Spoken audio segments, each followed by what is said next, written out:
எங்கே சேனல், எங்கே ஃபாலோவர்ஸ், எங்கே டிரைவர், எங்கே கார், எங்கே ஃபேக்டரி, எங்கே டிரைவர் நல்ல தம்பி. அவள்தான் உனக்கு பாத்துக்க. இந்த காந்தாரா படத்துல வரக்கூடிய பஞ்சுருளி குளிகா அப்படிங்கிற 2 தெய்வங்களை பத்தி இந்த வீடியோல நம்ம பார்ப்போம்.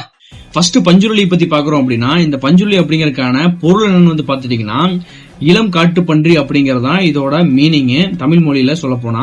சோ ஒரு காலகட்டத்துல இளம் பன்றியா இருந்த இந்த ஒரு பஞ்சுருளி வந்து பாத்தீங்கன்னா சிவனோட தோட்டத்தை வந்து நாசம் செஞ்சதுனால சிவன் கோபமாயி உக்கிரமாயி அந்த பன்றியை வந்து கொன்றுறாரு அப்படிங்கறதுதான் வரலாறுல, அதாவது இதிகாசங்கள்ல சொல்லப்பட்டு இருக்கு. சோ அதுக்கப்புறம் பார்வதி தேவி அந்த பன்றி மேல இறக்கப்பட்டு அது திரும்ப அதோட உயிரை திருப்பி கொடுத்து அதுக்கு வந்து ஒரு ஒர்க்கையும் கொடுத்து வேலையும் கொடுத்து பூமிக்கு வந்து அனுப்பிச்சு வச்சிடறாங்க. அது என்ன வேலைன்னா, ஒரு குறிப்பிட்ட மக்களுக்கு குலதெய்வமா இருந்து அது அவங்களோட நிறைகுறைகளை வந்து கேட்டு தெரிஞ்சு அதை வந்து பூர்த்தி பண்ணணும் அப்படிங்கறதா இந்த சாமிக்கு கொடுக்கப்பட்ட ஒரு டாஸ்கா வந்து இருந்துட்டு இருக்கு. செகண்ட் குளிகா அப்படிங்கிறது வந்து பாத்தீங்கன்னா வந்து இது வந்து பயங்கர பசியில் இருக்கக்கூடிய ஒரு தெய்வமா வந்து சொல்லப்பட்டு இருக்கு புராணங்கள்ல.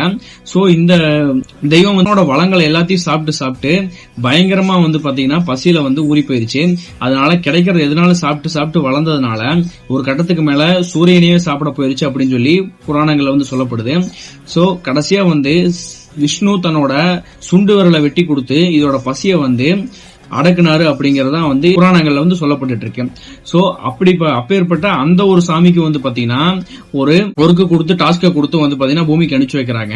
அது வந்து என்னன்னா, அதே செட் ஆஃப் மக்களுக்கு ஒரு காவல் தெய்வமா இருந்து அவங்கள வந்து பாதுகாக்கணும் அப்படிங்கறதா அதுக்கு கொடுக்கப்பட்ட வேலையா வந்து இருந்துட்டு இருக்கு.